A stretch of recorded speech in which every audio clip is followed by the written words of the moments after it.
So I would like to introduce Julia Long, who's a UK-based lesbian feminist. She has worked in education, local government, and academia, and is currently the senior researcher on the UK femicide census.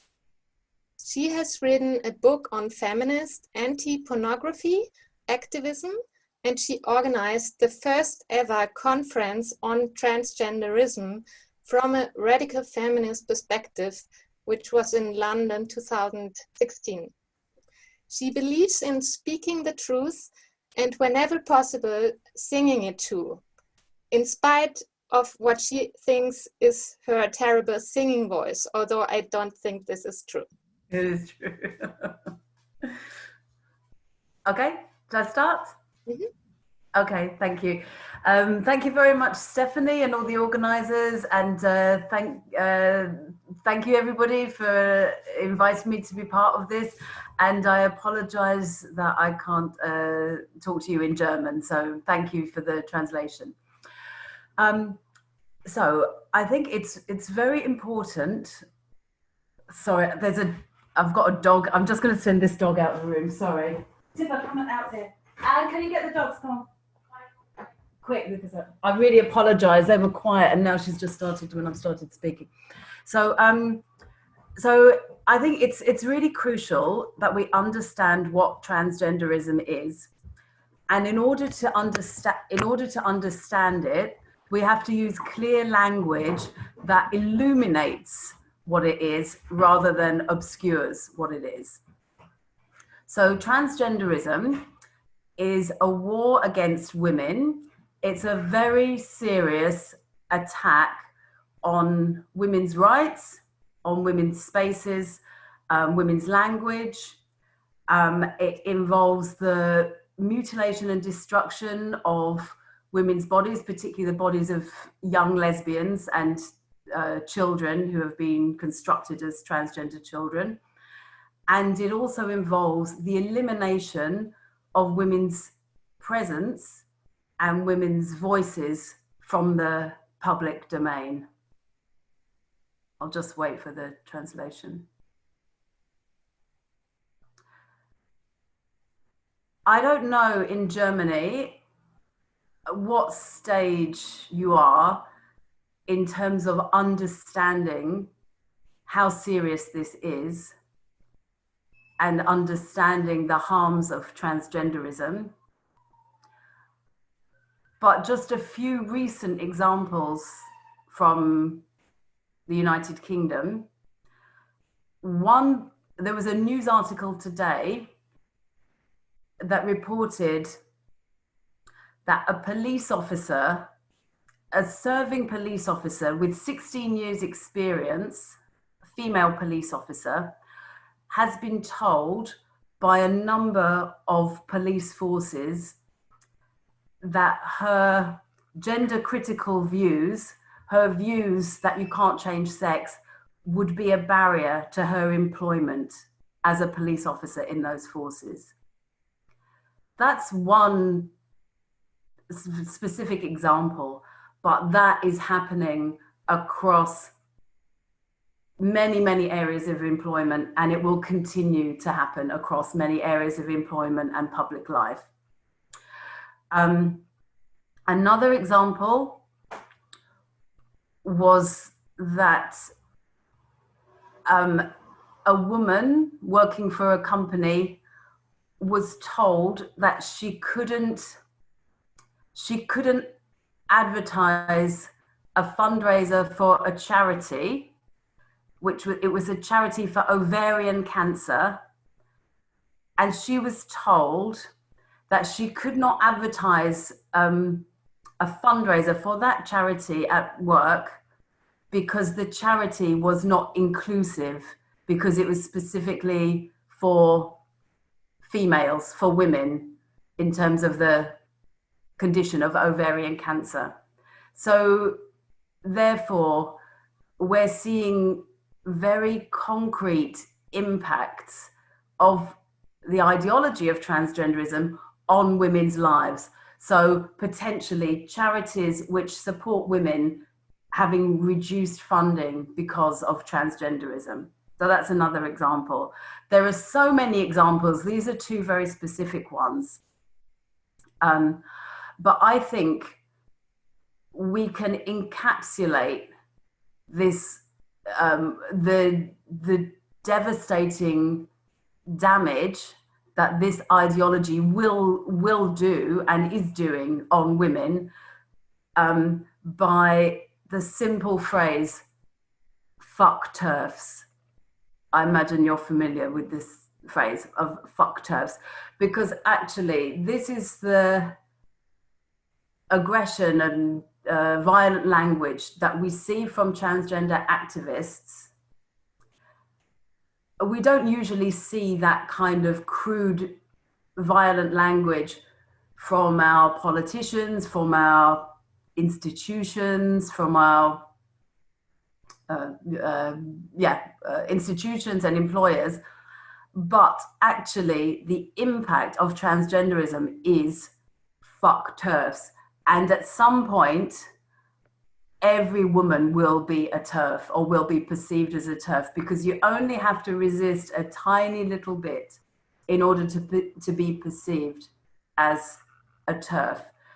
And if you resist the notion that some men are women or can become women, if you resist that in the most modest, humble way, you will be perceived as a TERF, and you will have to apologize, and if you want to escape that label, and at some point no woman will escape that label. Am I speaking too quickly? Is it okay? I think it's perfect. Okay, so I'll continue those. So how has this situation been achieved? I would say that it's one of the really central ways in which this situation has been achieved is through language, because the transgender movement of activists, of medical practitioners, of surgeons, of the male fantasists, of the transgender proponents, they have succeeded in creating a language, a very bizarre, ridiculous, nonsensical language, but nonetheless a vocabulary and a linguistic system that suggests that there is such a thing as transgenderism, that it is possible to be, that I could be, for example, a trans man, or that one of you could be a non-binary. So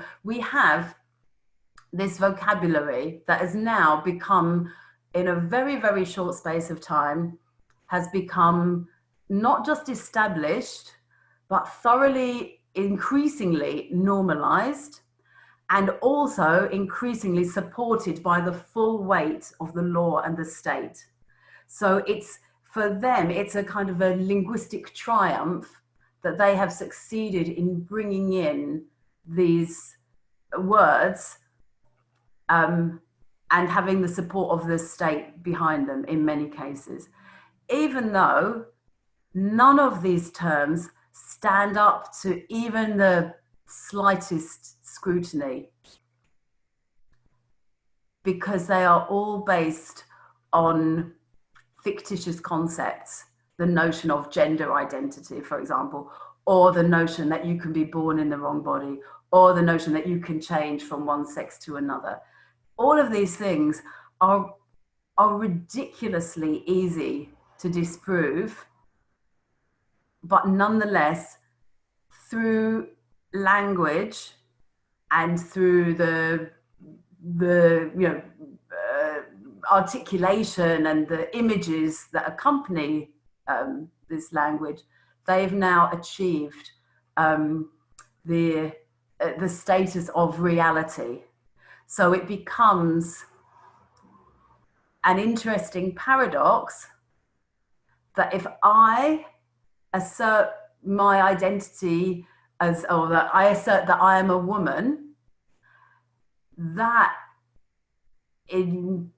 increasing number of situations now is perceived as a hate crime or a transphobic act. So we see women being referred to as menstruators or cervix havers, for example, whereas a man can assert that he is a woman and that will be respected. So when a woman says she's a woman, that is not tolerated, but when a man says he's a woman, that is applauded and celebrated. So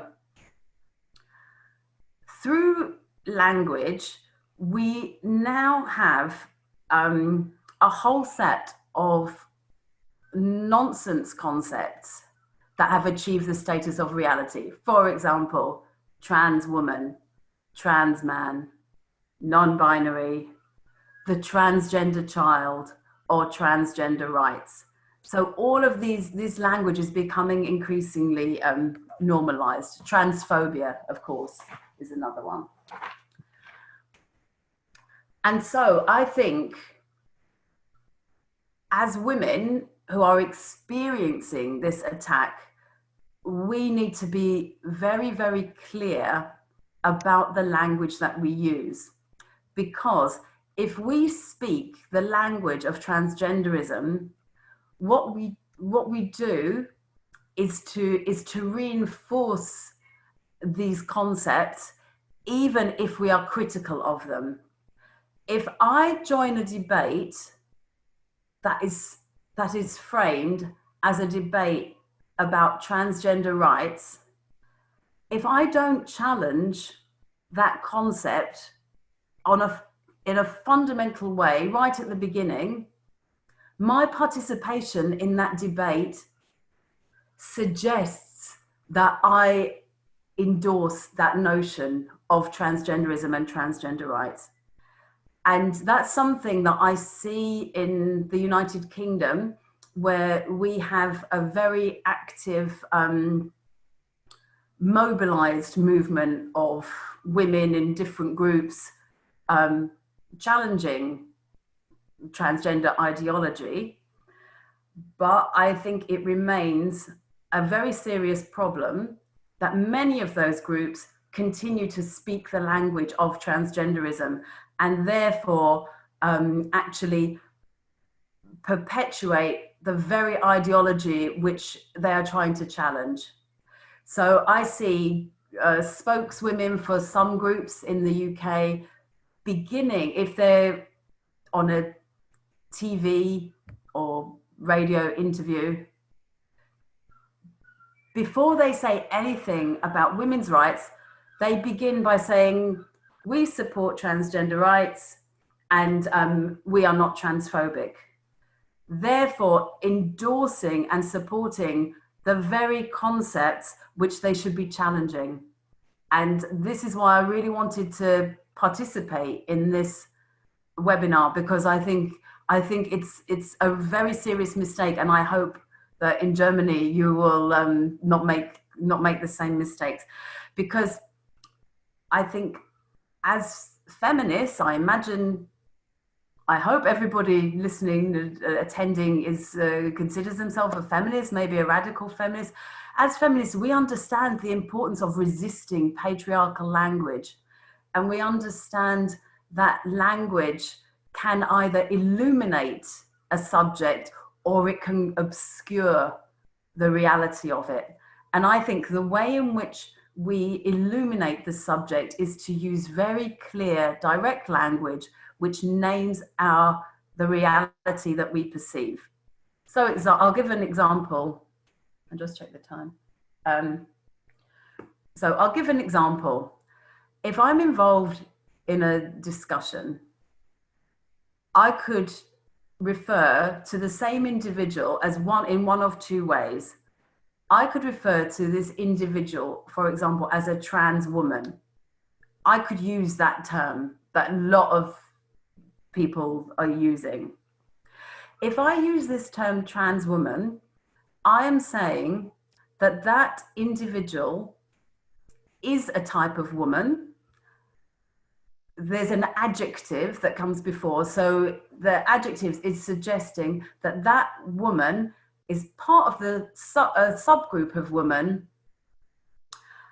but who has something particular about their identity. So it, you know, as we may say, for example, a black woman or an old woman or a lesbian woman, that there is this individual as a woman with a particular aspect of their identity or group of women that they belong to. So obviously, if I'm going to use that language, it's very, very difficult then for me to suggest any resistance against what that trans woman wants to do as a woman, because I'm already supporting the notion that this person is a woman.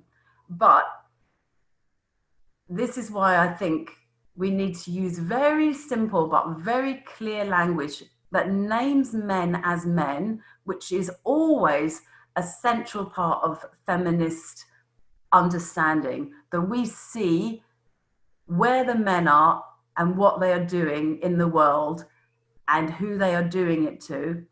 So I could refer to that same individual as a man who demands that we pretend that he is a woman. I think that is a far more precise way of stating who that individual is, what his behavior is, and what its impact is on women. Because what that reveals, if we say a man who demands that we pretend he is a woman, what that reveals is, one, male entitlement. He has a sense of self that he believes is entitled to dictate how I speak. It reveals male force and coercion, because behind this word demands is the force that if we don't comply with that demand, there could be very serious consequences for us. It reveals psychological abuse, because he's demanding that we pretend that something is true when it isn't true. So it reveals that abuse. It reveals a level of violence from that force behind the word demand. And it reveals the male will to violate women's boundaries, because he's pretending he's a woman and he wants us to pretend he's a woman so that he can access our spaces, our communities.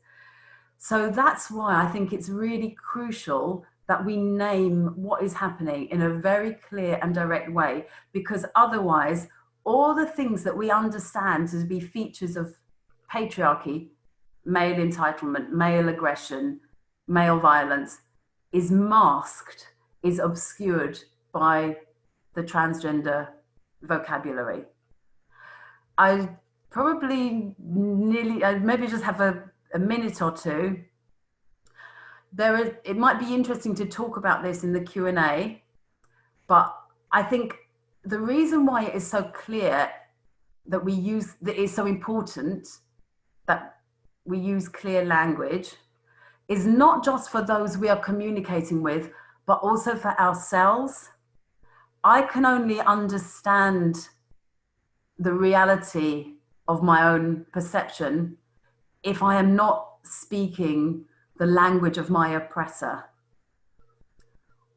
And I think there are some traps that it can be easy to fall into in terms of language. So maybe just briefly, I'll talk about a couple of them.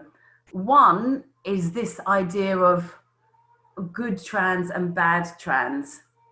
So the idea that on the good side, there are these real transsexuals or true transsexuals who are these nice men who know that they're male, but they just want to quietly live their life, and they are allies to women.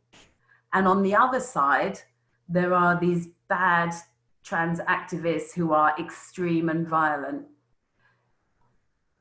That is a false distinction, because again, if we apply this clarity of language, a male who is demanding that we pretend that he's a woman, these true transsexuals also do that. Even if they say, I know I'm male, they still give themselves names that encourage people to think of them as female. They put themselves in women's spaces. They wear stereotypical female clothing. They want to do all of these things, but they also want to be perceived by women as allies. So we really have to be careful not to fall into that particular trap. And I think another big trap is this idea of preferred pronouns and using the pronouns that a man prefers out of courtesy. When, as feminists, do we ever use language that men prefer out of courtesy? You could go to any court, any criminal court in this country, and there will be a rapist, a man accused of rape, who would prefer that we all say that he's innocent. But we don't say that he's innocent out of kindness.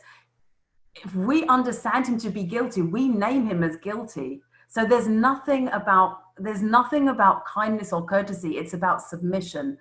And the naming of using these pronouns is about colluding with this pretense that there is such a thing as transgenderism. So I think I'll leave it there. I hope that was clear, and apologies that it was in English.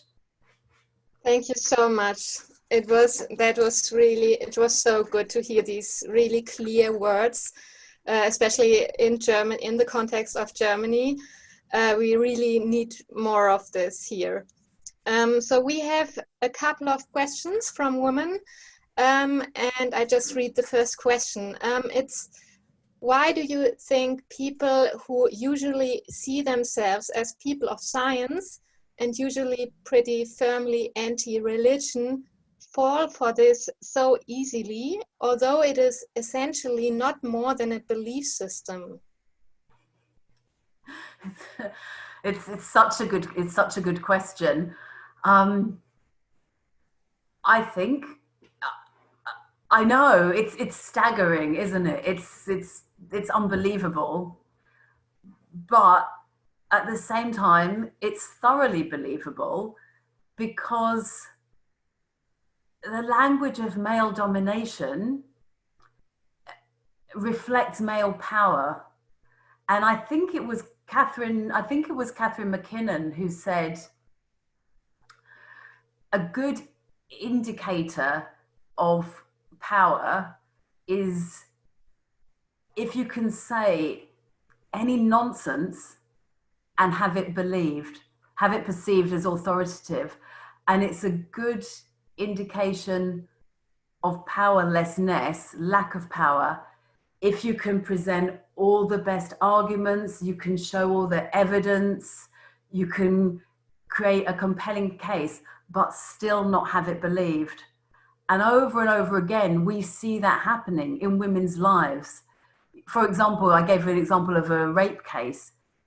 In this country, only 1 in 78 reported rapes results in a conviction. 1 in 78. So again, the women may have all the evidence on their side, they can give very powerful testimony, they can create a very compelling case, but why is that man not found guilty? And I think we can understand the perceptions around transgenderism as a product of a similar power relationship. But I think it's a great question, and it's unbelievable how medics and scientists who understand, even quite basic, you don't need to be a geneticist to understand biology, still can go along with this nonsense. Yeah. And another question is, how do you feel about a term like trans-identified man, or I would add, in Germany we often say transident, something like that.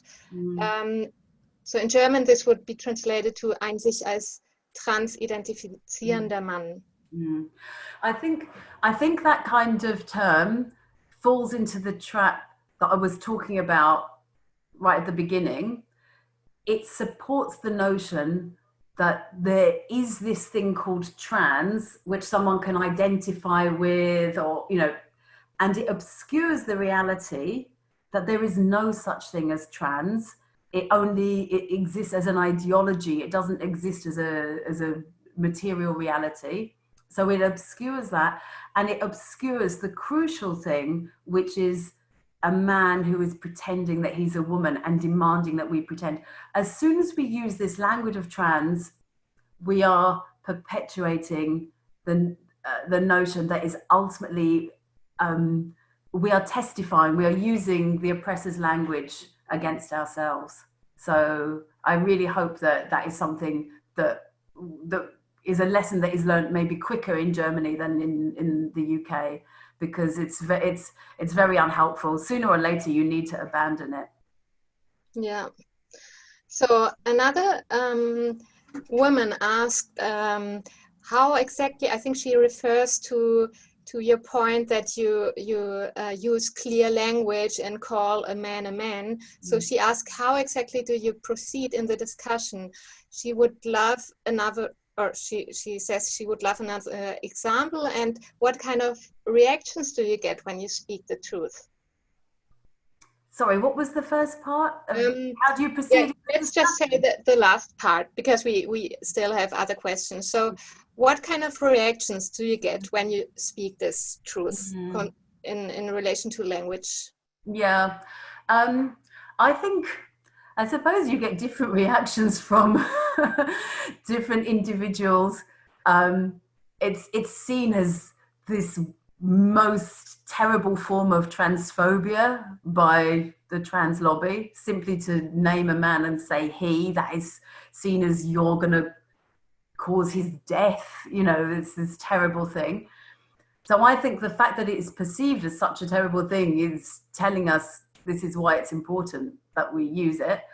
From women, I get a lot of the time, I think there's a huge sense of relief, in the same way that I experience a huge relief whenever I hear a woman speaking the truth.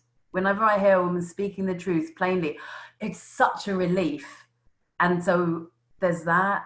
Often laughter, humor, because I don't know, you probably know, you know, the fairy story, The Emperor's New Clothes. So it's that idea that someone's exposing the